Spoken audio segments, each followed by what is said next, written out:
আসসালামু আলাইকুম। আপনাদের সবাইকে ছাত্র জনতার বিপ্লবে সিক্ত নতুন বাংলাদেশে স্বাগত জানাচ্ছি। গভীর শ্রদ্ধা জানাচ্ছি জুলাই আগস্ট মাসে ফ্যাসিবাদের বিরুদ্ধে ছাত্র জনতার অভ্যুত্থানে নিহত সকলের প্রতি। তাদের আত্মার মাগফিরাত কামনা করছি। তাদের আত্মত্যাগের বিনিময়ে নতুন বাংলাদেশ গড়ার শপথ নিয়ে আমি আপনাদের কাছে কিছু কথা বলতে চাই। শরণার্থীকালের ভয়াবহ বন্যায় যারা মৃত্যুবরণ করেছেন, যারা অসুস্থ হয়ে পড়েছেন বা যারা সর্বস্ব হারিয়েছেন, যারা দুঃসহ জীবন যাপন করছেন, তাদের স্মরণে রেখে আজকের কথাগুলো বলছি। বন্যা দুর্গতদের জীবন দ্রুত স্বাভাবিক করার জন্য যাবতীয় উদ্যোগ সরকারি বেসরকারি পর্যায়ে নেবার আয়োজন করেছি।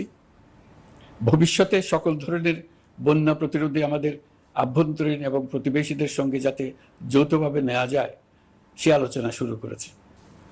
প্রিয় দেশবাসী, আপনারা জানেন বিপ্লবী ছাত্র জনতা জাতির এই ক্রান্তি লগ্নে আমাকে এক গুরু দায়িত্ব অর্পণ করেছে।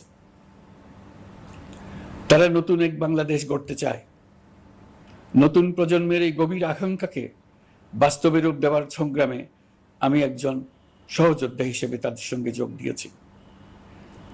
দেশের সকল বয়সের, সকল পেশার, সকল মতের, সকল ধর্মের সবাইকে বিনা দ্বিধায় এই সংগ্রামে যোগ দেওয়ার আহ্বান জানাচ্ছি। প্রিয় দেশবাসী, লক্ষ লক্ষ শহীদের রক্তের বিনিময়ে এবং লক্ষ লক্ষ মা বোনের আত্মদানের বিনিময়ে যে বাংলাদেশ আমরা পেয়েছিলাম তা ফ্যাসিবাদ এবং স্বৈরাচারের হাতে ধ্বংস হয়ে গেছে। আপনারা দেখেছেন আমাদের প্রতিটি প্রতিষ্ঠানকে তারা কিভাবে শেষ করেছে। দেশের রন্ধ্রে রন্ধ্রে ঢুকে গেছে দুর্নীতি। এমন এক দেশে আমাদের দেশ রূপান্তরিত হয়েছে যেখানে স্বৈরাচারের পিয়নও দুর্নীতির মাধ্যমে 400 কোটি টাকার সম্পদ করার মতো অকল্পনীয় কাজ করে গেছে নির্বিবাদে। শিক্ষা খাতকে পঙ্গু করে দিয়েছে। ব্যাংকিং ও শেয়ার বাজার খাতে লুটপাট, প্রকল্প ব্যয়ে বিশ্ব রেকর্ড, অবাধ সম্পদ পাচার, আইন শৃঙ্খলা রক্ষাকারী সংস্থাকে নিজ দলের পুতুলে রূপান্তর, বাক স্বাধীনতা হরণ, মানবাধিকার হরণ, এসবই হিমশৈলের অগ্রভাগ মাত্র। ক্ষমতা কুক্ষিগত করতে ফ্যাসিবাদী সরকার খর্ব করেছে জনগণের সাংবিধানিক ক্ষমতা ও অধিকার। দুঃশাসন, দুর্নীতি, অন্যায়, অবিচার, নিপীড়ন, বিচারের নামে প্রহসনের মাধ্যমে জনসুরক্ষা বিপন্ন করেছে।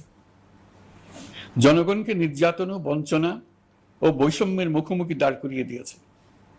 নতুন প্রজন্মের মানুষ সহ কোটি কোটি মানুষের ভোটাধিকারকে বছরের পর বছর হরণ করেছে। মানুষের এগিয়ে যাওয়ার পথে সকল ধরনের প্রতিবন্ধকতা তৈরি করে স্বৈরাচার তার নিজের, পরিবারের ও দলের কিছু মানুষের হাতে দেশের মালিকানা তুলে দিয়েছে। প্রিয় দেশবাসী, কিন্তু এই দ্বার প্রান্তে দাঁড়িয়েই আমাদের গড়তে হবে স্বপ্নের বাংলাদেশ। বৈষম্যহীন, শোষণহীন, কল্যাণময় এবং মুক্ত বাতাসের রাষ্ট্রের যে স্বপ্ন নিয়ে ছাত্র জনতা আন্দোলনে ঝাঁপিয়ে পড়েছিল, আমি তাদের সেই স্বপ্ন পূরণে অঙ্গীকারবদ্ধ।